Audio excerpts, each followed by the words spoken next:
गीता अध्याय 3 श्लोक 35 का शेष भाग अर्थात मार्मिक बात रह गई थी, वहां से हम शुरू करेंगे।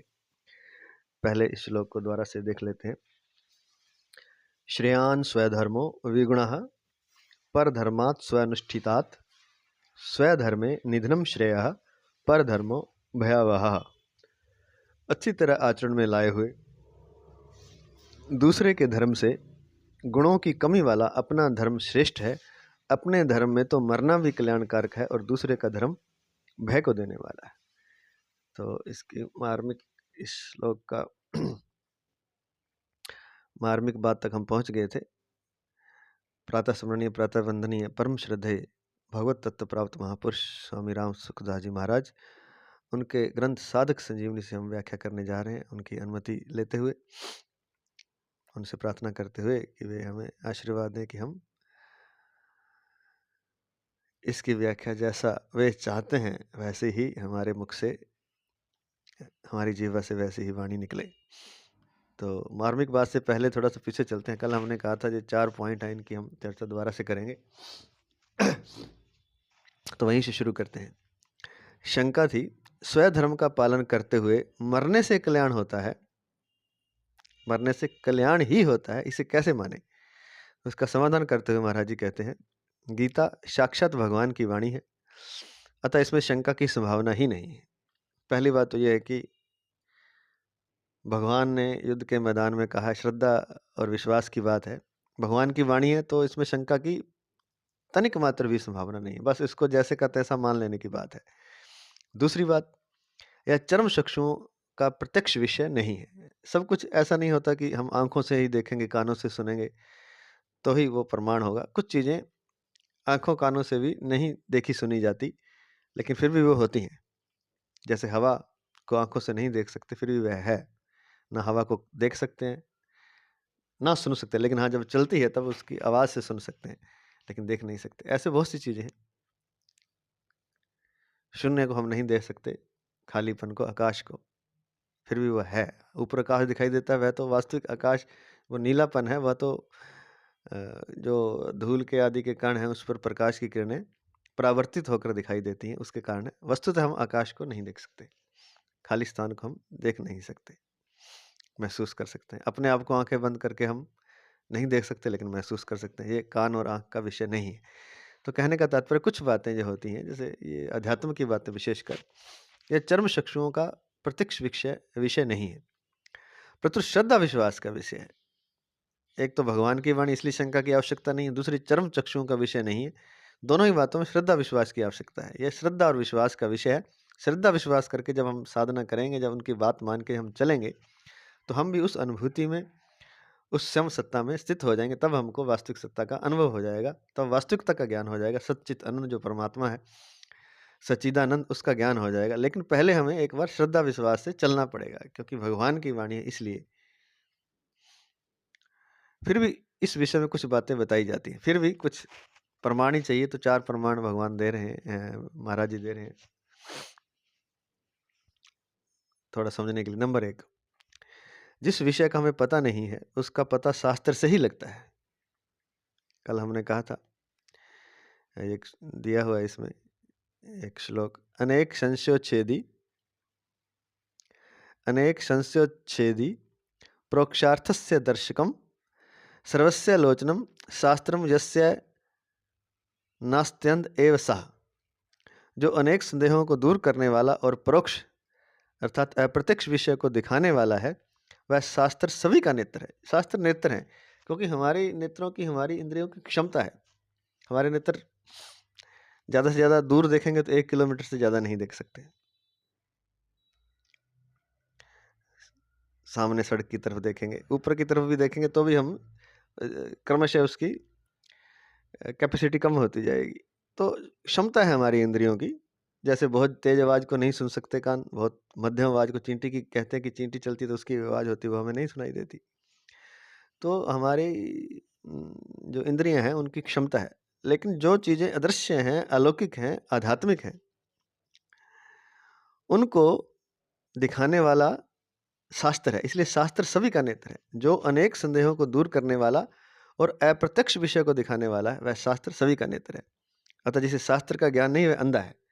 हमारी जो इंद्रियां वो तो कुछ भी नहीं है, वो बिल्कुल छोटी सी एक क्षमता है। इसलिए जिसे शास्त्र का ज्ञान नहीं है, वह अंधा है, क्योंकि जो बाकी जो वास्तविक चीजें हैं उसे तो वह देख ही नहीं रहा। जिसने शास्त्र पढ़ा नहीं, जिसने शास्त्र सुना नहीं, तो वह अंधा ही है, क्योंकि वास्तविक नेत्र नेत्र जो है शास्त्र है।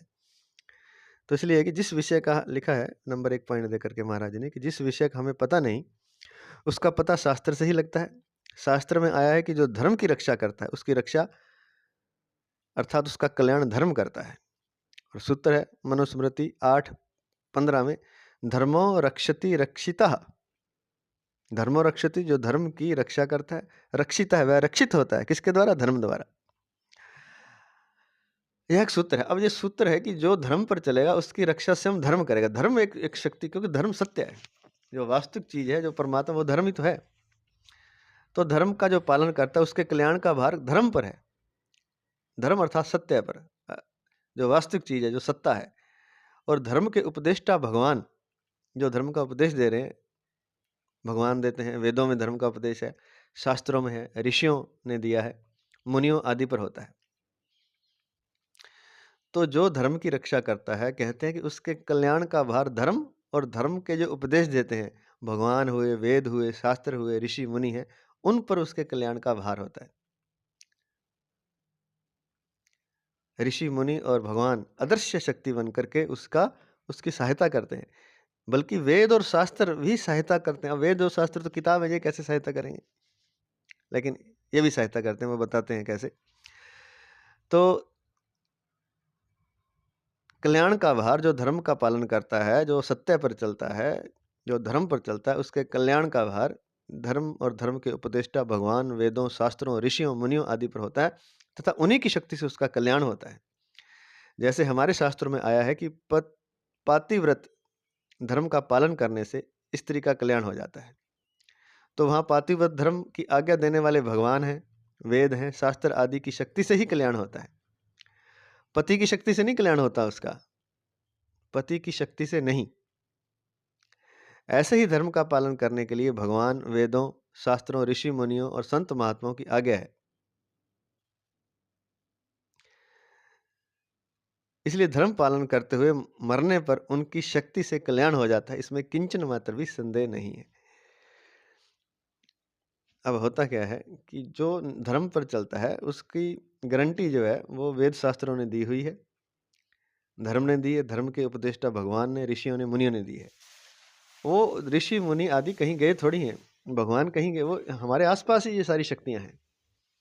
तो वो शक्तियां उसका अपने आप कल्याण करती हैं, क्योंकि पहले भी आया था कि जो स्थूल शक्ति है वो तो छोटी होती है, लेकिन जो भाव की शक्ति है, जो अलौकिक शक्ति है, जो आध्यात्मिक शक्ति है, वह तो पूरे ब्रह्मांड पर उसका शासन चलता है, वह विराट होती है। तो वो कहीं भी सहायता करती है। और कई बार हमें हमारे जीवन में अनुभव भी आते हैं कि वहाँ ऐसा हो रहा था, लेकिन भगवान ने वहाँ हमें बचा लिया, एक अदृश्य शक्ति ने बचा लिया। बहुत बार होता है, बहुत लोगों से सुना होगा, हमारे भी जीवन में कुछ घटनाएं ऐसी अवश्य हुई होंगी, जहाँ हम कहते हैं कि अदृश्य शक्ति ने, जो तो भगवान को मानते हैं वो तो कहते हैं भगवान ने बचा लिया, नहीं तो कहते हैं कि लोग एक अदृश्य शक्ति ने वहाँ हमें बचा लिया, वहाँ ऐसा ऐसा हो जाता, वहाँ एक्सीडेंट हो जाता, जो कुछ भी। तो धर्म उसकी रक्षा करता है, क्योंकि सत्य के साथ जो जुड़ के चलेगा, धर्म के साथ जो जुड़ेगा वो सत्य के साथ जुड़ जाएगा। सत्य एक विराट शक्ति है, वही हमारा अस्तित्व है, वही परमात्मा है, वही आत्मा है, वही सच्चिदानंद है, वही परमात्मा है, वही भगवान है। तो सत्य के साथ धर्म पर चलते ही हम सत्य से जुड़ जाते हैं, और सत्य तो का राज्य तो पूरे ब्रह्मांड में है। तो वो हमारी सहायता करते हैं। और धर्म का पालन पतिव्रता स्त्री के लिए दिया है, जो पातिव्रत धर्म का पालन करती है, उसकी आज्ञा का पालन करती है, तो उसका कल्याण आज्ञा पालन से ही हो जाता है। ये कौन कह रहा है? ये भगवान कह रहे हैं, वेद कह रहे हैं, शास्त्र कह रहे हैं। तो वेद, शास्त्र और भगवान का फिर ये दायित्व बनता है, क्योंकि वो अदृश्य शक्ति अपने आप ही उसका कल्याण करती है। अब वेद और शास्त्र कैसे करेंगे? वहां तो कोई व्यक्ति तो है नहीं, वेद और शास्त्र, लेकिन वेद और शास्त्र भी अध्यात्म में उनको भी एक अलौकिक शक्ति माना जाता है, एक साकार रूप भी माना जाता है। और ऐसा कोई ना माने तो आज की भाषा में जैसे कहते हैं ना कि जब हम किसी पुस्तक को पढ़ते हैं तो उसके पुस्तक के पात्र जीवित हो जाते हैं। वो शक्तियाँ वहाँ हैं शास्त्रों में, वेदों में, वो जीवित होकर के, अदृश्य होकर के वो हमारी हेल्प करती हैं, हमारी सहायता करती हैं। जैसे हम एक फ़िल्म देखने जाते हैं तो वहाँ कुछ भी नहीं है, एक पात्र है लेकिन पात्रों को हम इतनी श्रद्धा और विश्वास से उस झूठ को, उस पर्दे पर जो झूठ चल रहा है, धूप-छाँव का जो खेल है, प्रकाश की किरणों का खेल है, उसको हम इतनी श्रद्धा से देखते हैं, अंधेरा कर के, बाकी सब चीज़ों से ध्यान हटा कर के, तो वो पात्र हमें सत्य दिखाई देते हैं, वो पात्र जीवित हो जाते हैं। उन पात्रों के हँसने से हमें हँसी आती है, उनके रोने से हम रोने लग जाते हैं।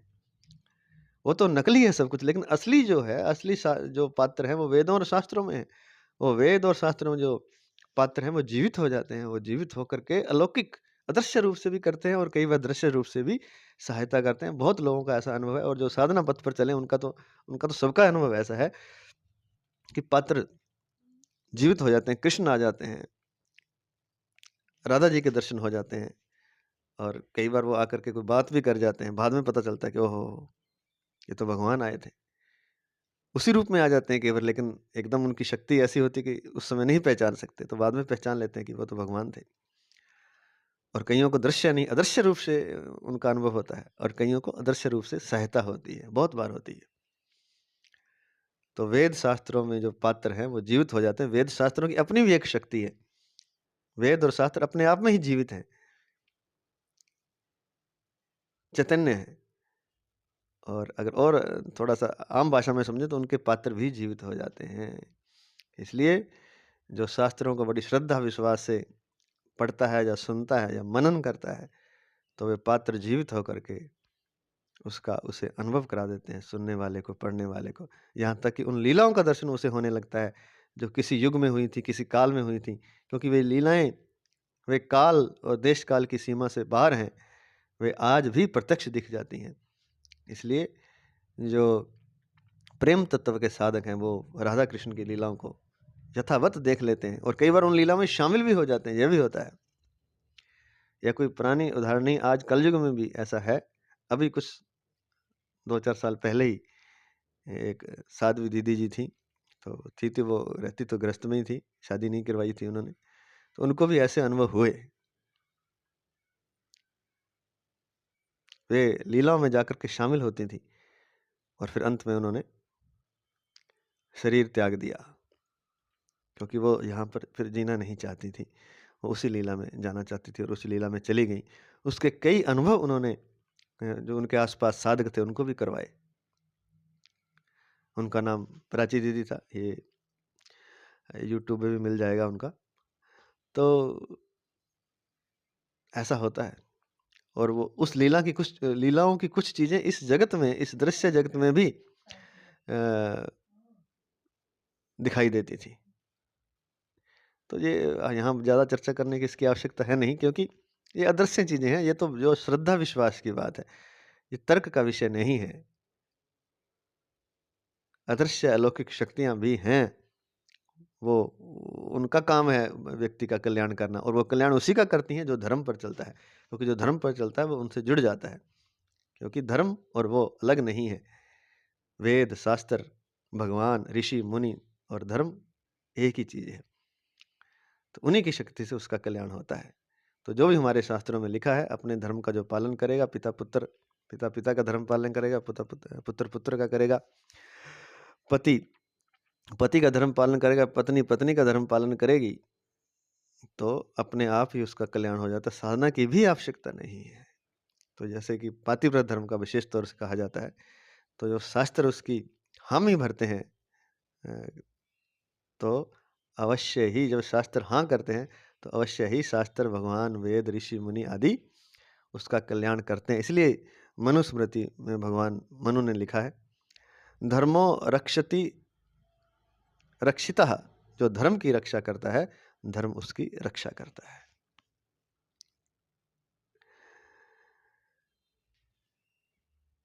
ऐसे ही धर्म का पालन करने के लिए भगवान, वेदों, शास्त्रों, ऋषि मुनियों और संत महात्माओं की आज्ञा है।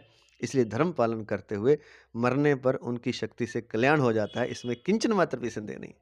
धर्म का पालन करेगा तो मर भी जाएगा, अगर वो धर्म पालन करता हुआ तो उसका कल्याण हो जाएगा, इसमें किंचन मात्र भी संदेह नहीं है, क्योंकि उनके कल्याण का भार वेद, शास्त्र, ऋषि मुनि, भगवान पर है और धर्म पर है। और भगवान की वाणी है, गीता में जो लिखा ही हुआ है तो ये बात सत्य है। अब दूसरा पॉइंट है, पुराणों और इतिहासों में भी सिद्ध होता है कि अपने धर्म का पालन करने वाले का कल्याण होता है। जैसे राजा हरिश्चंद्र अनेक कष्ट, निंदा, अपमान आदि के आने पर भी अपने सत्य धर्म से विचलित नहीं हुए, अतः इसके प्रभाव से वे समस्त प्रजा को साथ लेकर परम धाम गए और आज भी उनकी बहुत प्रशंसा और महिमा है। राजा हरिश्चंद्र की कहानी सबने सुनी है, कल भी परसों भी हम बात कर रहे थे। उनका पुत्र की मृत्यु हो जाती है तो भी वे अपने सत्य धर्म से हटते नहीं हैं और सत्य धर्म पर चलने से उनका कल्याण हुआ, ये सभी जानते हैं। वे न केवल वे मुक्त हुए बल्कि सारी प्रजा को साथ लेकर परम धाम गए। राजा हरिश्चंद्र राम जी के पूर्वज थे, राम जी भगवान राम उनके पूर्वज थे, उनके ही वंश में थे, तो वही उनका कल्याण हुआ। क्यों? क्योंकि वे धर्म पर चले, सत्य धर्म पर चले, और आज भी उनकी बहुत प्रशंसा और महिमा है। तो इसको देखना हो तो दो लगा के स्टार लगा के दो लगा के नीचे दिया है, द्रष्टव्य। द्रष्टव्य अर्थात देख सकते हैं इसको मार्कंडेय पुराण में, इस कथा को, और देवी भागवत आदि में, देवी भागवत पुराण में। तो दूसरा उदाहरण ये हो। तीसरा, वर्तमान समय में पुनर्जन्म संबंधी अनेक सत्य घटनाएं देखने, सुनने और पढ़ने में आती हैं, जिनसे मृत्यु के बाद होने वाली सदगति दुर्गति का पता चलता है। और चलो इन बातों को भी एक बार ना माने कि वो पहले हुई कि नहीं, हमें नहीं पता। आज भी पुनर्जन्म वाली अनेक घटनाएं हमारे आसपास होती हैं, हमने भी सुनी होंगी, हमने सुनी है, आपने भी सुनी होंगी। तो पुनर्जन्म संबंधी छोटी छोटी घटनाएं, क्योंकि परमात्मा अपने जो अस्तित्व है उसका थोड़ा थोड़ा अनुभव कभी कभी करवाते रहते हैं। नहीं करवाएंगे तो फिर कोई मानेगा ही नहीं, इसलिए वो अलौकिक शक्ति से हेल्प भी करते हैं, अदृश्य शक्ति से महसूस भी करवाते हैं, और कभी कभी पुनर्जन्म की घटनाएं भी देखने में आती हैं, सुनने में आती हैं, पढ़ने में आती हैं, जिससे मृत्यु के बाद होने वाली सदगति दुर्गति का पता चलता है। तो ये तो हमने भी काफ़ी सुनी हुई है, आपने भी अपने आसपास अवश्य सुनी होंगी। तो इसका 3 लगा के दिया है स्टार, 3 लगा के। इसको द्रष्टव्य है, इसको देखना हो अगर तो कल्याण मासिक पत्र के 43वें वर्ष 1968 68 का विशेष अंक परलोक और पुनर्जन्मांक कोई देख सकता है। उसमें इस तरह की ही पुनर्जन्म की आदि की घटनाएं हैं, जो सत्य घटनाएं हैं, पूरा उदाहरण दे करके, मतलब उसका पता स्थान बता करके दिया गया है, ताकि किसी को जानना हो तो वहां जाके वो जान सकता है। तो मृत्यु के बाद होने वाली सदगति दुर्गति का पता चलता है। तो इससे भी भगवान की वाणी है जो गीता में, कि मरने से भी कल्याण हो जाता है अगर धर्म पर चले तो, धर्म पर चलते हुए अगर मृत्यु भी हो जाती तो भी कल्याण होता है। तो इस वाणी का भी प्रमाण पुनर्जन्म की घटनाओं से मिलता है, और कोई देखना चाहे तो कल्याण मासिक पत्रिका जो हमने बताई है वो देख सकता है। अब नंबर 4, अगला प्रमाण, निस्वार्थ भाव से अपने कर्तव्य का ठीक ठीक पालन करने पर आस्तिक की तो बात ही क्या, परलोक को न मानने वाले नास्तिक के भी चित्त में सात्विक प्रसन्नता आ जाती है। यह प्रसन्नता कल्याण का द्योतक है, क्योंकि कल्याण का वास्तविक स्वरूप परम शांति है। अगर कोई धर्म पर चलता है तो भगवान को तो मानता है, उसकी तो छोड़िए, वो तो विश्वास करता ही है, परलोक आदि को ना मानने वाले नास्तिक के चित्त में भी सात्विक प्रसन्नता आ जाती है अगर कोई धर्म का पालन करता है। तो ये हमने देखा हुआ है कि जो सही व्यक्ति होता है उसको सभी कहते हैं हाँ भाई ये व्यक्ति तो सही है, ये धर्म पर चलता है भाई। तो जो नहीं भगवान को मानता उसके मन में भी सात्विक प्रसन्नता आ जाती है।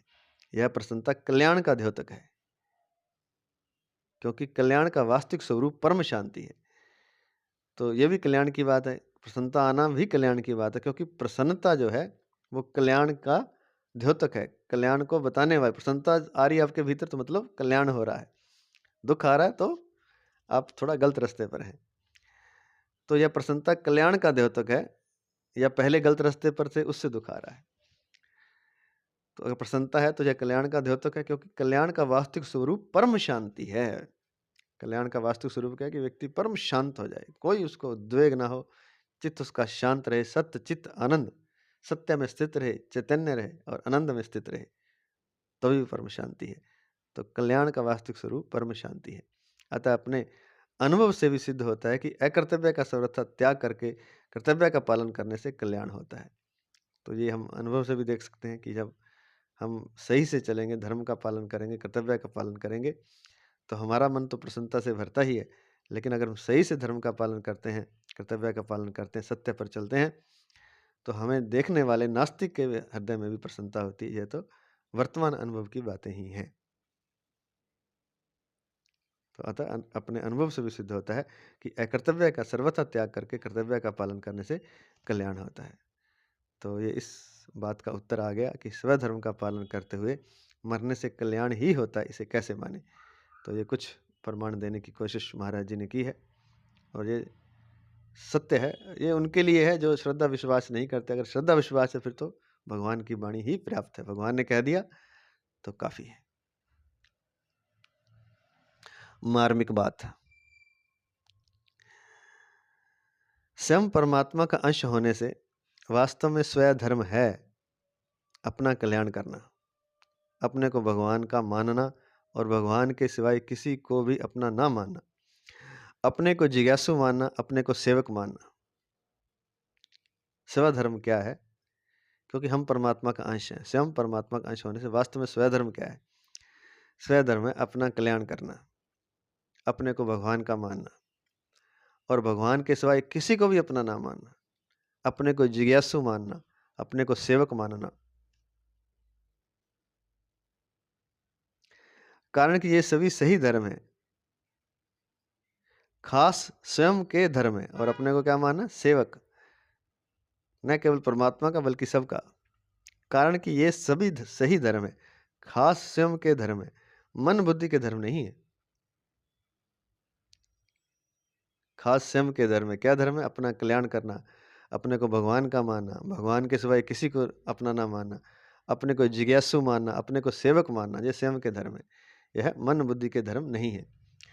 बाकी वर्ण आश्रम शरीर आदि को लेकर जितने भी धर्म हैं वे अपने कर्तव्य पालन के लिए स्वधर्म होते हुए भी परम धर्म ही हैं।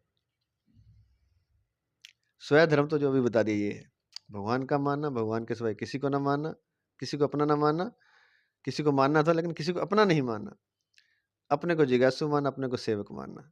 तो ये तो है स्वधर्म। इसके अलावा जो वर्ण आश्रम आदि को वर्ण आश्रम शरीर आदि को लेकर जितने भी धर्म हैं वे कर्तव्य पालन के लिए स्वधर्म है, लेकिन वे स्वधर्म होते हुए भी परधर्म ही हैं। कारण कि वे सभी धर्म माने हुए हैं और स्वयं के नहीं हैं। उन सभी धर्मों में दूसरों के सहारे की आवश्यकता होती है, अर्थात उनमें परतंत्रता रहती है, परंतु जो अपना असली धर्म है उसमें किसी की सहायता की आवश्यकता नहीं होती, अर्थात उसमें स्वतंत्रता रहती है। इसलिए प्रेमी होता है तो स्वयं होता है, जिज्ञासु होता है।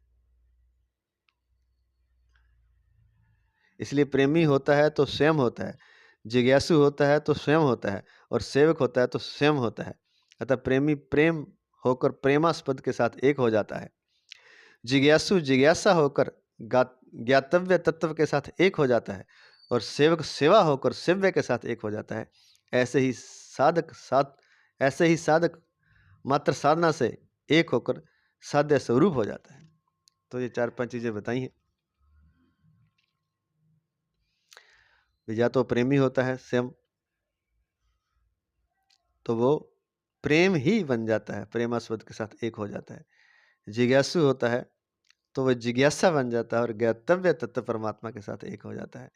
सेवक होता है तो वो सेवा बन जाता है और सेवा बनकर सेव्य के साथ एक हो जाता है। और ऐसे ही साधक मात्र साधना से एक होकर साध्य स्वरूप हो जाता है। साधक खत्म हो जाता है, जो करने वाला है वो खत्म हो जाएगा और शेष परमात्मा ही बचेगा। जैसे प्रेमी प्रेम हो जाता है और प्रेमास्पद के साथ, प्रेमी तो खत्म हो गया, प्रेम रह गया मात्र,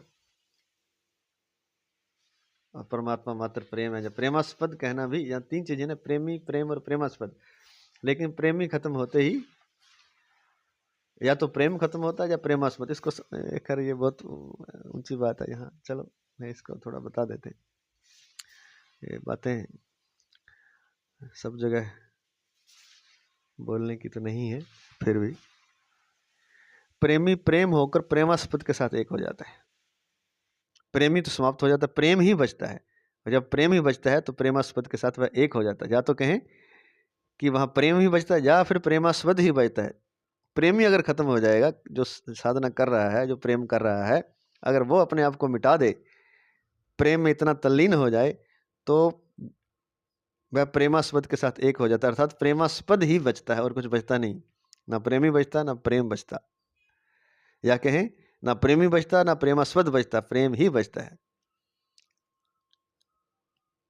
जैसे राधा कृष्ण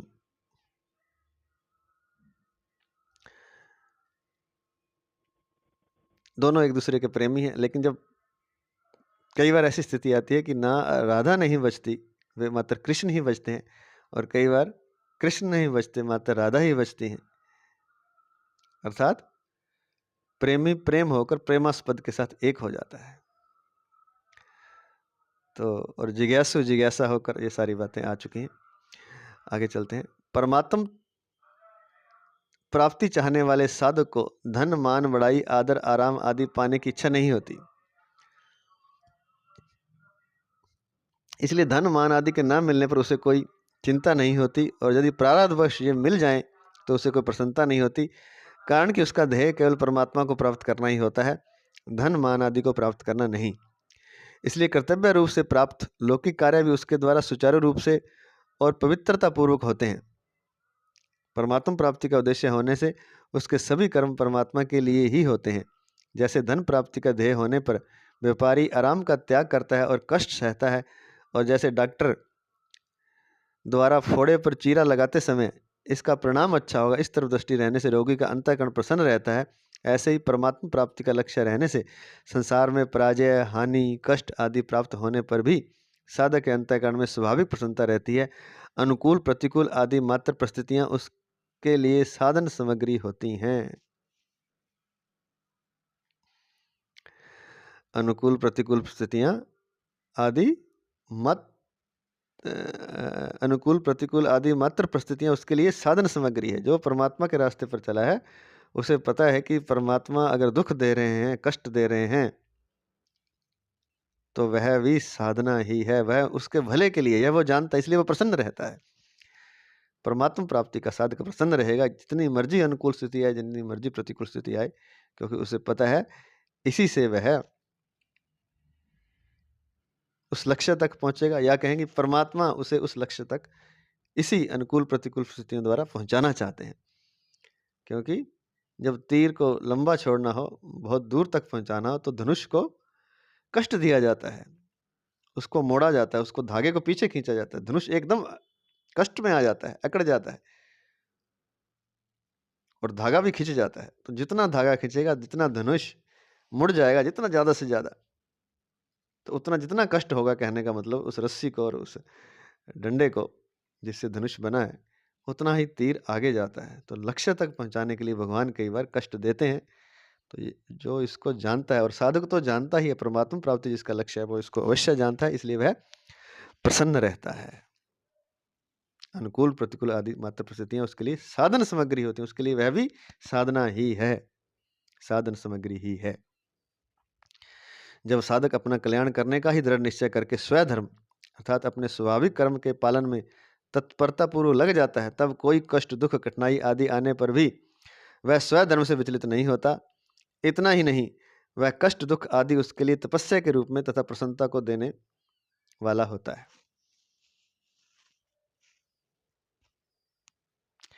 तब कोई कष्ट दुख कठिनाई आदि आने पर भी वह अपने धर्म से विचलित नहीं होता, स्वधर्म से विचलित नहीं होता। इतना ही नहीं, वह कष्ट दुख आदि उसके लिए तपस्या के रूप में प्रसन्नता को, वह उसके लिए तपस्या होती है, उसको अलग से तप करने की आवश्यकता नहीं, वह उसको तप मान करके उस तपस्या को स्वीकार कर लेता है, और वह तपस्या भी उसे प्रसन्नता देने वाली हो जाती है। बहुत ही शानदार बात लिखी है, ये साधक के लिए विशेष तौर से है। साधक को अगर अनुकूल प्रतिकूल परिस्थितियां आ रही हैं, कष्ट आ रहा है, दुख आ रहा है, कठिनाई आ रही है, तो वह साधना ना छोड़े, वह स्वधर्म से विचलित ना हो, बल्कि ये माने कि परमात्मा मेरे तीर को लक्ष्य तक पहुंचाना चाहते हैं, इसलिए इतना कष्ट दे रहे हैं। वह कष्ट दुख आदि उसके लिए तपस्या है, उसके लिए तपस्या के रूप में वह प्रसन्नता को देने वाला होता है। शरीर को मैं और मेरा मानने से ही संसार में राग द्वेष होते हैं। राग द्वेष के रहने पर मनुष्य को स्वधर्म परधर्म का ज्ञान नहीं होता। ये शरीर मेरा है, ये शरीर ही मैं हूँ, इसी से राग द्वेष होते हैं। और राग द्वेष जब हो जाता है, किसी से प्रेम है, किसी से घृणा है, किसी में रस है, किसी में विरस है, किसी से लगाव है, किसी से वितृष्णा है, तो ऐसा होने पर ही उसे स्वधर्म परधर्म का ज्ञान नहीं रहता। क्योंकि जिससे राग है, फिर वो उस राग के कारण, उस मोह के कारण, उस रस के कारण कुछ वो धर्म पर चलना मुश्किल हो जाएगा उसके लिए। राग द्वेष रहित होकर ही वो धर्म पर चलता है। राग द्वेष के रहने पर मनुष्य को स्वधर्म परधर्म का ज्ञान नहीं होता। अगर शरीर मैं स्वरूप होता तो मैं के रहते हुए शरीर भी रहता और शरीर के न रहने पर मैं भी न रहता। अगर कहते हैं कि मैं जो है, जो हमारा स्वरूप है, वह खाली शरीर ही होता, शरीर के अलावा कुछ ना होता, तो मैं के रहते हुए शरीर भी रहता और शरीर के न रहने पर मैं भी न रहता। तो जब तक मैं रहता तब तक शरीर रहना चाहिए था, लेकिन सत्ता हमारा स्वरूप तो रहता है, लेकिन शरीर समाप्त हो जाता है। तो ये बात झूठी हो गई कि शरीर ही मैं हूँ, क्योंकि शरीर ही अगर मैं होता तो मैं के रहते हुए शरीर भी रहता। और दूसरी बात, दूसरी तरीके से देखें, शरीर के न रहने पर मैं भी न रहता। और शरीर, अगर शरीर ही मैं होता, शरीर के खत्म होने पर मैं भी खत्म हो जाता। पर नहीं, मैं खत्म नहीं होता, वह नए शरीर की यात्रा पर चल जाता है। इसलिए अगर शरीर मैं अर्थात अपना स्वरूप शरीर ही होता तो मैं के रहते हुए शरीर भी रहता और शरीर के न रहने पर मैं भी न रहता। समझने वाली बात है यह।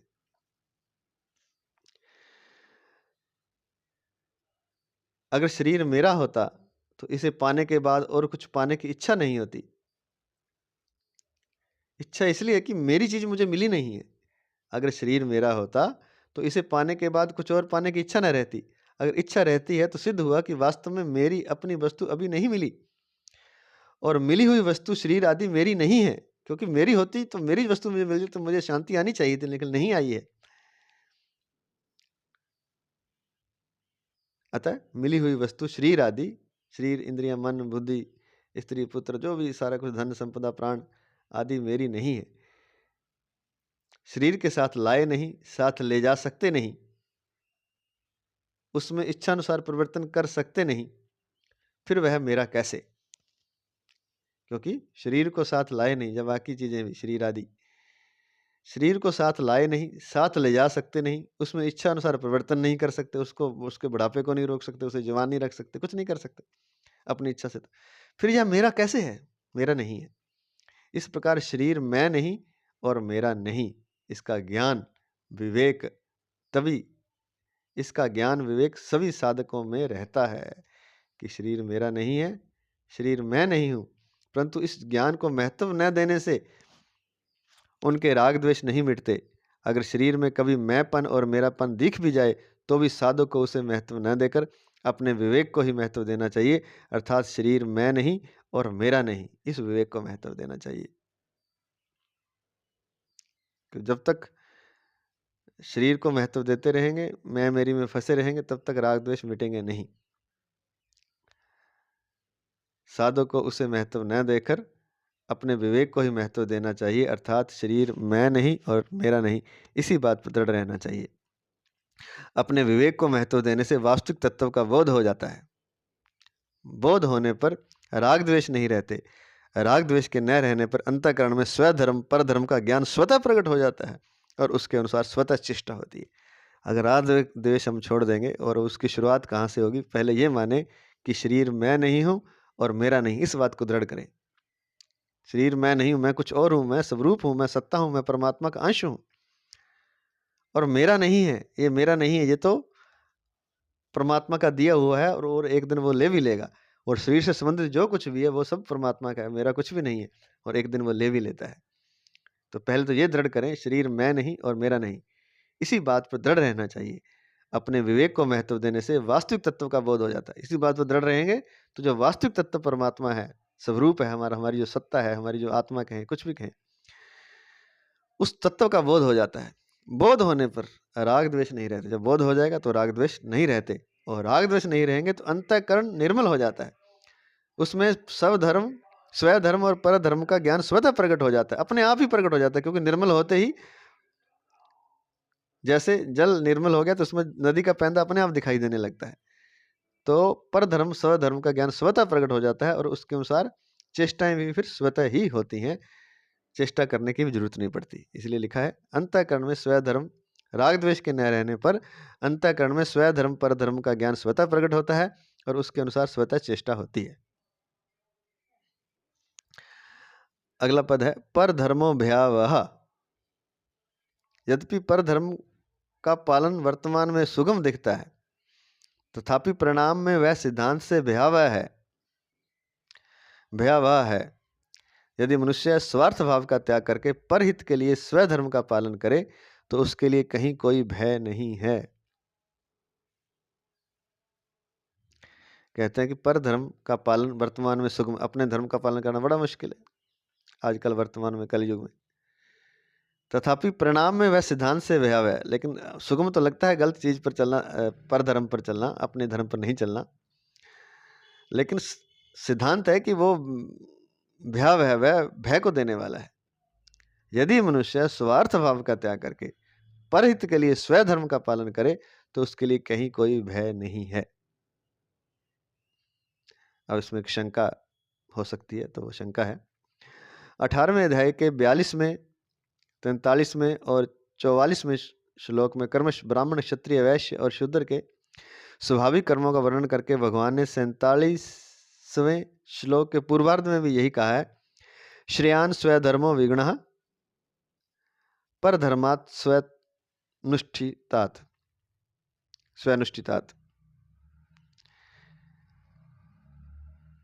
कही है। अतः जब यहाँ प्रस्तुत श्लोक में दूसरों के स्वाभाविक कर्म को भयावह कहा गया है, तब 18वें अध्याय के 42वें श्लोक में कहे ब्राह्मण के स्वाभाविक कर्म भी दूसरे अर्थात क्षत्रिय आदि के लिए भयावह होने चाहिए, जबकि शास्त्रों में सभी मनुष्यों को उनका पालन करने की आज्ञा दी गई है।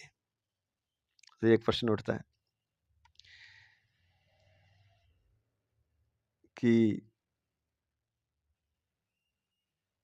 ब्राह्मण, क्षत्रिय, वैश्य और शूद्र 18वें अध्याय के ये श्लोक जो बताए हैं उनमें दिया है कि सबके स्वाभाविक कर्मों का वर्णन करके भगवान ने श्लोक के पूर्वार्ध में भी यही बात कही है, श्रेयान स्वधर्मो विगुणः परधर्मात् स्वनुष्ठितात्। अपने धर्म का पालन करना ही श्रेष्ठ है और दूसरे का धर्म चाहे अच्छी तरह उपयोग में लाया गया हो, गुणवान हो, तो भी उसका धर्म का पालन करना, दूसरे धर्म के पर चलना भय को देने वाला है। अतः जब यहाँ प्रस्तुत श्लोक में दूसरे के स्वाभाविक कर्म को भयावह कहा गया, तब 18वें अध्याय के 42वें श्लोक में कहे ब्राह्मण के स्वाभाविक कर्म भी दूसरे अर्थात क्षत्रिय आदि के लिए भयावह होने चाहिए, जबकि शास्त्रों में सभी मनुष्यों को उनका पालन करने की आज्ञा दी गई है।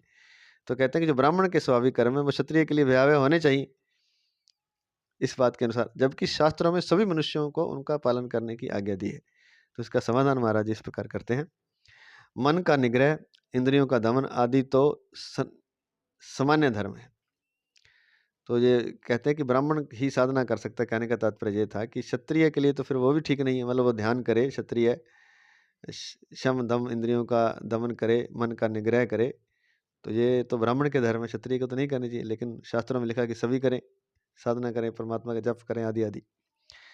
तो उसका समुदाय है कि मन का निग्रह जो है, मन का त्याग करना, मन को रोकना और इंद्रियों का दमन आदि तो सामान्य धर्म है, ये सबके लिए है, ये कोई विशेष वर्ण आश्रम के लिए नहीं है। गीता 13वें अध्याय के 7वें से 11वें तक और 16वें अध्याय के पहले से तीसरे श्लोक तक इसमें दिया गया कि ये सामान्य धर्म है, जिसका पालन सभी को करना चाहिए, क्योंकि ये सभी के स्वधर्म है। ये सामान्य धर्म ब्राह्मण के लिए स्वाभाविक कर्म इसलिए है कि इनका पालन करने में उन्हें परिश्रम नहीं होता, क्योंकि ब्राह्मण सदियों से ही वो पीढ़ी दर पीढ़ी यही कार्य करता आ रहा है, तो उसके लिए आसान है। लेकिन ये सामान्य धर्म है, ये खाली ब्राह्मण के लिए नहीं है, ये सबके लिए है। हाँ, ब्राह्मण के लिए ये है कि उसके लिए स्वाभाविक कर्म इसलिए है कि इसका पालन करने में ब्राह्मण को परिश्रम नहीं होता, परंतु दूसरे वर्णों को इसका पालन करने में थोड़ा परिश्रम हो सकता है। स्वाभाविक कर्म और सामान्य धर्म थोड़े दोनों ही स्वधर्म के अंतर्गत आते हैं। स्वाभाविक कर्म और सामान्य धर्म दोनों ही स्वधर्म के अंतर्गत आते हैं। ये स्वाभाविक कर्म है और सामान्य साधना आदि करना, परमात्मा प्राप्ति, और सामान्य धर्म है, ये दोनों ही स्वधर्म ही है, इसके अंतर्गत ही आते हैं। सामान्य धर्म के सिवाय अपने स्वाभाविक सामान्य धर्म के सिवाय अपने स्वाभाविक कर्म में पाप दिखते हुए भी वास्तव में पाप नहीं होता। जैसे केवल अपना कर्तव्य समझकर स्वार्थ द्वेष आदि के बिना शूर वीरता पूर्वक युद्ध करना क्षत्रिय का स्वाभाविक कर्म होने से इसमें पाप दिखते हुए भी वास्तव में पाप नहीं होता। स्वभाव नियतम कर्म कुर्वन्नापनोति किल विषम, गीता 18वें अध्याय का 47वां श्लोक। कि सामान्य धर्म के सिवाय अपने स्वाभाविक कर्म में, सामान्य धर्म तो साधना आदि है, वो तो अलग चीज है, लेकिन जो स्वाभाविक कर्म क्षत्रिय का स्वाभाविक कर्म युद्ध है, इसमें पाप दिख रहा है कि दूसरे की हत्या होगी, लेकिन ये ऐसा दिखते हुए भी क्षत्रिय के लिए ये पाप नहीं है। सामान्य धर्म के सिवाय दूसरे का स्वाभाविक कर्म पर धर्म भयावह है। सामान्य धर्म की बात छोड़ दें तो दूसरे का जो स्वाभाविक कर्म है वह पर धर्म है और भयावह है, भय को देने वाला है, भय को देने वाला है, भयावह है, क्योंकि उसका आचरण शास्त्र निषिद्ध और दूसरे के जीविका को छीनने वाला है। दूसरे का धर्म भयावह इसलिए है कि उसका पालन करने से पाप लगता है और वह स्थान विशेष तथा योनि विशेष नरक रूप भय को देने वाला होता है। इसलिए भगवान अर्जुन से मानो यह कहते हैं कि भिक्षा के अन्न से जीवन निर्वाह करना दूसरे की जीविका का हरण करने वाला तथा क्षत्रिय के निषिद्ध होने के कारण तेरे लिए श्रेयस्कर नहीं है, प्रत्युत तेरे लिए युद्ध रूप से स्वतः प्राप्त स्वाभाविक कर्म का पालन करना ही श्रेयस्कर है। तो सामान्य धर्म के अलावा, सामान्य धर्म तो पीछे बता दिया कि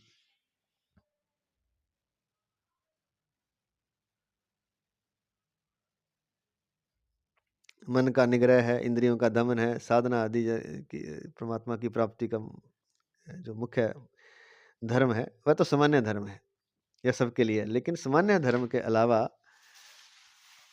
दूसरे का जो स्वाभाविक कर्म है, जैसे ब्राह्मण के लिए भिक्षान लेना स्वाभाविक है, भिक्षा मांग कर खाना, सन्यासी के लिए भिक्षा मांग कर खाना, लेकिन क्षत्रिय के लिए ये पर धर्म है, ये भयावह है उसके लिए, क्योंकि उसका आचरण शास्त्र निषिद्ध है क्षत्रिय के लिए। जैसे उदाहरण के लिए किसी भी के लिए ऐसा मान सकते हैं, क्षत्रिय के लिए ब्राह्मण का, ब्राह्मण के लिए क्षत्रिय का, क्षत्रिय का शूद्र का, और शूद्र के लिए दोनों एक दूसरे के जो धर्म है ये दूसरे के लिए भयावह हैं। अपना अपना धर्म का पालन करें। जैसे क्षत्रिय का उदाहरण हम ले रहे हैं क्योंकि उसका आचरण शास्त्र निषिद्ध है, जैसे और दूसरे की जीविका को छीनने वाला है।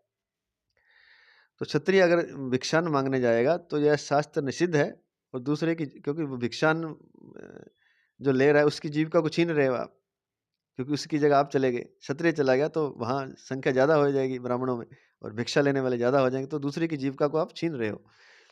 दूसरे का धर्म भयावह इसलिए है कि उसका पालन करने से पाप लगता है, और वह स्थान विशेष तथा योनि विशेष नरक रूप भय को देने वाला होता है। और वो स्थान विशेष तथा योनि विशेष नरक रूप भय को देने वाला होता है।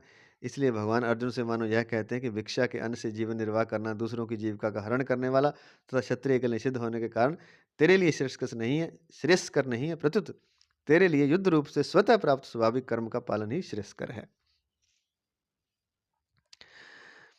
स्वधर्म और परधर्म संबंधी मार्मिक बात। परमात्मा और उनका अंश जीवात्मा है जो हम में स्थापित है। जो जीव आत्मा, हम जीव हैं और इसमें आत्मा है, उसको जीवात्मा कहा जाता है, जो कि परमात्मा का अंश है। तो परमात्मा और उनका अंश जीवात्मा स्वयं है तथा प्रकृति और उसका कार्य शरीर और संसार अन्य है। तो जो परमात्मा का अंश हमारे भीतर वो तो स्वयं परमात्मा ही है, तथा जो शरीर और संसार है ये प्रकृति और उसका कार्य ये अन्य है।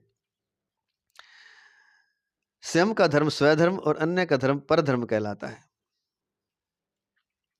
स्वयं का धर्म स्वधर्म और अन्य का धर्म परधर्म कहलाता है। अतः सूक्ष्म दृष्टि से देखा जाए तो निर्विकारता, निर्दोषता, अविनाशिता, नित्यता, निष्कामता, निर्ममता आदि जितने स्वयं के धर्म हैं वे सब स्वधर्म हैं। उत्पन्न होना, उत्पन्न होकर रहना, बदलना, बढ़ना, क्षीण होना तथा नष्ट होना, एवं भोग और संग्रह की इच्छा, मान बढ़ाई की इच्छा आदि जितने शरीर के और संसार के धर्म हैं वे सब परधर्म हैं। क्यों?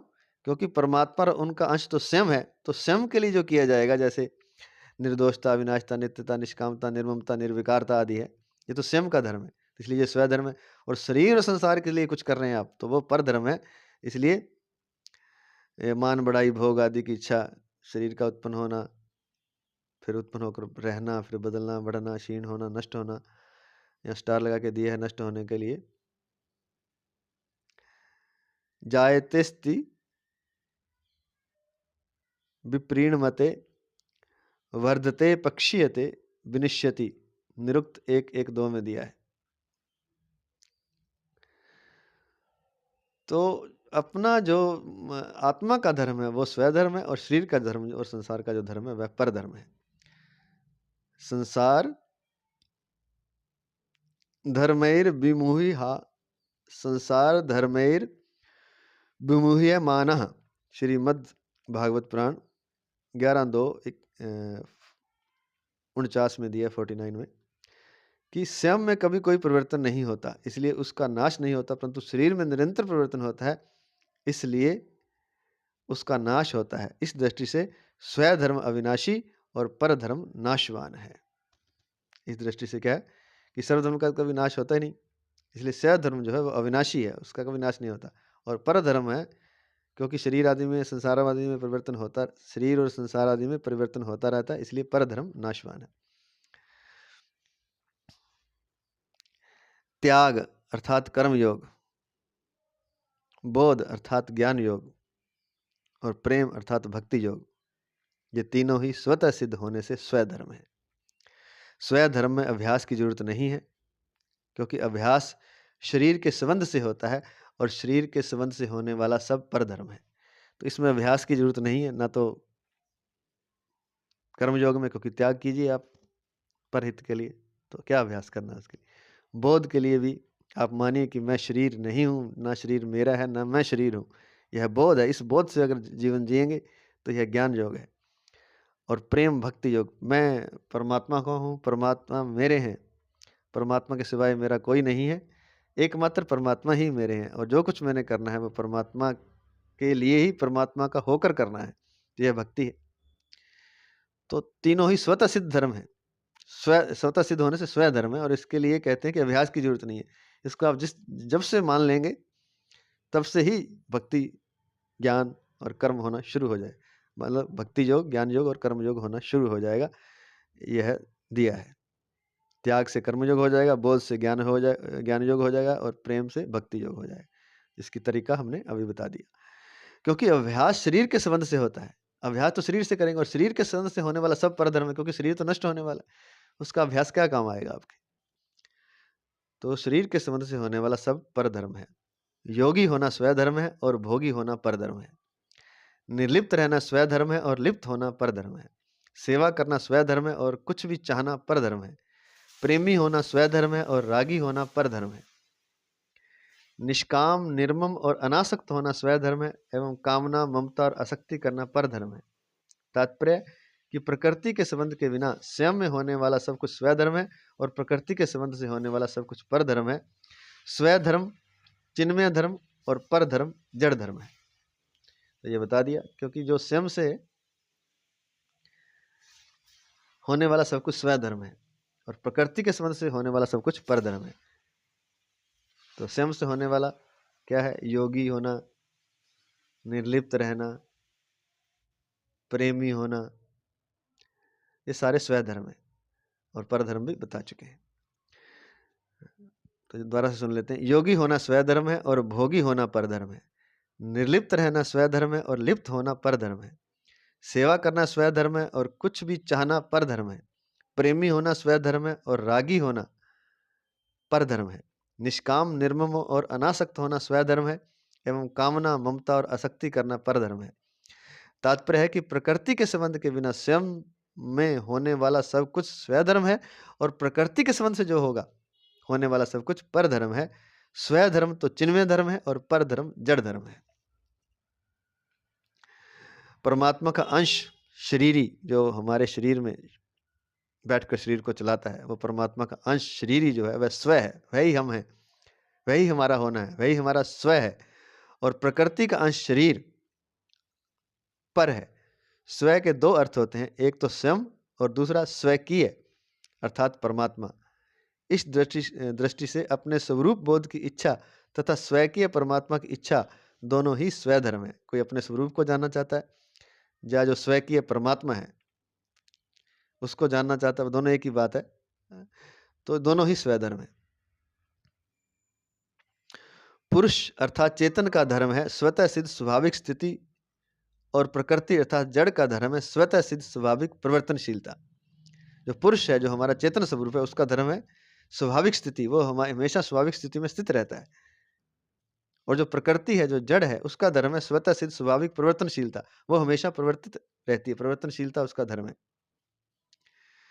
वो भी स्वतः सिद्ध है, वो अपने आप परिवर्तन होता रहता है। पुरुष का धर्म स्वधर्म और प्रकृति का धर्म परधर्म है। मनुष्य में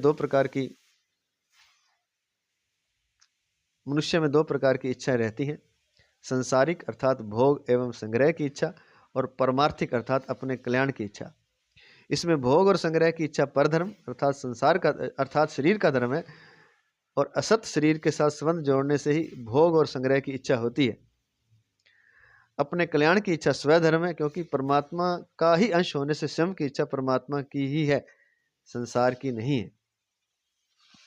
स्वधर्म का पालन करने में मनुष्य स्वतंत्र है, क्योंकि अपना कल्याण करने में शरीर, इंद्रियां, मन, बुद्धि आदि की आवश्यकता नहीं है, परंतु इनसे विमुख होने की आवश्यकता है। परंतु परधर्म का पालन करने में मनुष्य परतंत्र है, क्योंकि इसमें शरीर, इंद्रियां, मन, बुद्धि, देश, काल, वस्तु, व्यक्ति आदि की आवश्यकता है, इसलिए इसमें परतंत्र है। शरीर आदि की सहायता के बिना परधर्म का पालन हो ही नहीं सकता, लेकिन स्वधर्म का पालन होता है।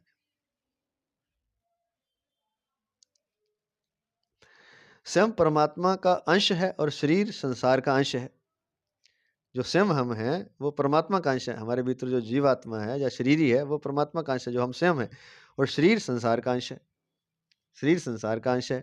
जब मनुष्य परमात्मा को अपना मान लेता है तब वह उसके लिए स्वधर्म हो जाता है, और जब शरीर संसार को अपना मान लेता है तब वह उसके लिए परधर्म हो जाता है। जब मनुष्य परमात्मा को अपना मान लेता है तब यह उसके लिए स्वधर्म हो जाता है। परमात्मा को अपना मान लेगा तो यह स्वधर्म हो गया, और जब शरीर संसार को अपना मान लेगा, जो जीवात्मा, जो हमारा मैं है, तब वह उसके लिए परधर्म हो जाता है। जब शरीर संसार को अपना मान लेता है तब यह उसके लिए परधर्म हो जाता है, जो कि शरीर धर्म है। जब मनुष्य शरीर से अपना संबंध न मानकर परमात्मा प्राप्ति के लिए साधन करता है तब वह साधन उसका स्वधर्म होता है। नित्य प्राप्त परमात्मा का अथवा अपने स्वरूप का अनुभव कराने वाले सब साधन स्वधर्म है, और संसार की ओर ले जाने वाले सब कर्म परधर्म है। इस दृष्टि से कर्म योग, ज्ञान योग और भक्ति योग तीनों ही योग मार्ग मनुष्य मार्ग के स्वधर्म है। इसके विपरीत शरीर से अपना संबंध मानकर भोग और संग्रह में लगना मनुष्य मात्र का परधर्म है। स्थूल, सूक्ष्म और कारण तीनों शरीरों से किए जाने वाले तीर्थ, व्रत, दान, तप, चिंतन, ध्यान, समाधि आदि समस्त शुभ कर्म सकाम भाव से अर्थात अपने लिए करने पर परधर्म हो जाते हैं, क्योंकि सकाम भाव से किए जाते हैं, अपने लिए किए जाते हैं अर्थात शरीर के लिए परधर्म हो जाते हैं, और निष्काम भाव से अर्थात दूसरों के लिए करने पर स्वधर्म हो जाते हैं। अर्थात दूसरों के लिए करने पर, तीर्थ, व्रत, दान, तप, चिंतन, ध्यान, समाधि हम अपने लिए कर रहे हैं, क्योंकि ये सकाम भाव आ गया है, तो शुभ कर्म लेकिन सकाम भाव से कर रहे हैं, तो ये परधर्म हो जाते हैं अपने लिए करने पर। और निष्काम भाव से अर्थात दूसरों के लिए करने पर स्वधर्म हो जाते हैं, कारण कि स्वरूप निष्काम है और सकाम भाव प्रकृति के संबंध से आता है, इसलिए कामना होने से परधर्म होता है। स्वधर्म मुक्त करने वाला और परधर्म बांधने वाला होता है। अगर कामना आ गई तो वह परधर्म हो गया, स्वधर्म में कोई कामना नहीं होती, दूसरे का हित होता है, इसलिए स्वधर्म मुक्त करने वाला और परधर्म बांधने वाला होता है। मनुष्य का खास काम है परधर्म से विमुख होना और स्वधर्म के सम्मुख होना। ऐसा केवल मनुष्य ही कर सकता है। स्वधर्म की सिद्धि के लिए ही मनुष्य शरीर मिला है। परधर्म तो अन्य योनियों में तथा भोग प्रधान स्वर्ग आदि लोकों में भी है। स्वधर्म में मनुष्य मात्र सबल, पात्र और स्वाधीन है। तथा पर धर्म में मनुष्य मात्र निर्बल, अपात्र और पराधीन है। स्व धर्म पालन करने में मनुष्य सबल है, पात्र है और स्वाधीन है, स्वतंत्र है। पर धर्म में मनुष्य निर्बल है, मनुष्य मात्र निर्बल है, अपात्र भी है और पराधीन भी है, गुलाम भी है। प्रकृति जन्य वस्तु की कामना से अभाव का दुख होता है और वस्तु के मिलने पर वस्तु की पराधीनता होती है। कोई वस्तु हम चाहते हैं तो वो नहीं है तो हमें दुख होता है, और मिल जाए तो फिर गुलामी हो जाती है, फिर उसके हम पराधीन हो जाते हैं, जो कि परधर्म है। परंतु प्रकृति जन्य वस्तुओं की कामनाओं का नाश होने पर, सारी कामनाओं का जो प्रकृति जन्य वस्तुओं की है उनका नाश होने पर अभाव मिट जाता है, और अभाव मिटने से पराधीनता सदा के लिए मिट जाती है, जो कि स्वधर्म है। इस स्वधर्म में स्थित रहते हुए कितना ही कष्ट आ जाए, यहाँ तक कि शरीर भी छूट जाए, तो भी वह कल्याण करने वाला है। परंतु पर धर्म के संबंध में सुख सुविधा होने पर भी वह भयावह अर्थात बारंबार जन्म मरण में डालने वाला है। पर धर्म में सुख सुविधा भी हो तो भी वह भयावह और अर्थात बारंबार जन्म मरण में डालने वाला है। संसार में जितने भी दुख, शोक, चिंता आदि हैं, वे सब पर धर्म का आश्रय लेने से ही हैं। पर धर्म का आश्रय छोड़कर स्वधर्म का आश्रय लेने से सदैव सर्वथा सर्वदा रहने वाले आनंद की प्राप्ति हो जाती है, जो कि स्वतः सिद्ध है। कहते हैं कि संसार में जितने भी दुख हैं, शोक है, चिंता है, वे सब पर धर्म का आश्रय लेने, जो दूसरे के धर्म का आश्रय लेते हैं तभी दुख, चिंता, शोक आता है। पर धर्म का आश्रय छोड़कर स्वधर्म का आश्रय लेंगे, जिसका कि बहुत डिटेल से समझा दिया इस श्लोक में कि स्वधर्म क्या है और परधर्म क्या है। स्वधर्म का आश्रय छोड़कर पर धर्म का आश्रय छोड़कर स्वधर्म का आश्रय लेने से सदैव सर्वथा रहने वाले आनंद की प्राप्ति हो जाती है, जो कि स्वतः सिद्ध है। परधर्म अपने हित के लिए कर रहे हैं, अपने शरीर के लिए, शरीर संसार के लिए, अपने भोगों के लिए, भोग के संग्रह के लिए, कामनाओं के लिए, तो वह परधर्म है। लगता है अपने लिए, लेकिन वो है परधर्म। दूसरे के हित के लिए कर रहे हैं, दूसरे की खुशी के लिए, दूसरे की प्रसन्नता के लिए अपना सब कुछ त्याग कर रहे हैं, तो वह स्वधर्म है। और स्वधर्म का आश्रय लेने से सदैव सर्वदा रहने वाले आनंद की प्राप्ति होती है, जो कि सदैव है, हमेशा से है, सर्वदा रहता है, उस आनंद की प्राप्ति हो जाती है, जो कि स्वतः सिद्ध है। वह है पहले से ही, लेकिन वो जब तक हम पर धर्म में लगे तब तक नहीं वो अनुभव होता। जब हम स्वधर्म अर्थात सब कुछ त्याग कर दूसरों के हित के लिए हम लगेंगे, तब उसका अनुभव हो जाएगा। अंत में परिशिष्ट भाव दिया थोड़ा सा महाराज जी ने। साधक जन्म और कर्म के अनुसार स्व को अर्थात अपने को जो मानता है, उसका धर्म अर्थात कर्तव्य है, उसके लिए स्वधर्म है। साधक जन्म और कर्म के अनुसार स्व को अर्थात अपने को जो मानता है, उसका धर्म अर्थात कर्तव्य है, उसके लिए स्वधर्म है। जो उसके लिए निषिद्ध है वह परधर्म है, परधर्म है। जैसे साधक अपने को किसी वर्ण और आश्रम का मानता है, तो उस वर्ण और आश्रम का धर्म उसके लिए स्वधर्म है। मान लीजिए क्षत्रिय धर्म में पैदा हुआ, और वो तो क्षत्रिय धर्म उसका स्वधर्म है। और आश्रम मान लीजिए वो गृहस्थ आश्रम में है, क्षत्रिय गृहस्थ में है, शादी करवा ली उसने, या वो संन्यास में है, या ब्रह्मचर्य आश्रम में। अभी हम गृहस्थ का ही उदाहरण लेते हैं। तो आश्रम के हिसाब से वो गृहस्थ आश्रम है, तो गृहस्थ आश्रम ही उसका धर्म है, गृहस्थ को चलाना ही उसका धर्म है। और अगर वो क्षत्रिय है वर्ण के अनुसार, तो क्षत्रिय दूसरों की रक्षा करना ही उसका धर्म है, तो वह उसका स्वधर्म है। इसके अलावा दूसरे धर्म उसके लिए परधर्म है। जैसे लिखा है, वह अपने को विद्यार्थी या अध्यापक मानता है, तो पढ़ना या पढ़ाना उसके लिए स्वधर्म है। तो एक तो जहाँ उसने जन्म लिया, और जहाँ जन्म और कर्म के अनुसार स्व को, जैसे कि जन्म उसका क्षत्रिय कुल में हुआ तो क्षत्रिय उसका स्वधर्म है, और कर्म उसका गृहस्थ आश्रम में है, तो वो जो कर्म है गृहस्थ के लिए जीवन को जीना, गृहस्थ के लिए गृहस्थी का पालन करना, धन कमाना आदि गृहस्थ के लिए, दूसरों के लिए, अपने पत्नी बच्चों आदि के लिए, तो वो उसका कर्म के अनुसार स्वधर्म है। अब जो अपने को मानता है, जैसे कोई अपने को विद्यार्थी मानता है, तो पढ़ना उसका धर्म है। अपने को अध्यापक मानता है, तो अध्यापक पढ़ाना उसका धर्म, स्वधर्म है, धर्म नहीं स्वधर्म। वह अपने को सेवक, जिज्ञासु या भक्त मानता है, तो सेवा, जिज्ञासा या भक्ति उसके लिए स्वधर्म है। अगले वो जो कुछ अपने को मान लेता है, अगर वो सेवक मानता है तो सेवा उसका धर्म है, जिज्ञासु मानता है तो जिज्ञासा उसका जिज्ञासु मानता है तो जिज्ञासा उसका धर्म है, भक्त मानता है तो भक्ति उसका स्वधर्म है, धर्म नहीं स्वधर्म है। धर्म हम गलत बोल रहे हैं बीच में, स्वधर्म है।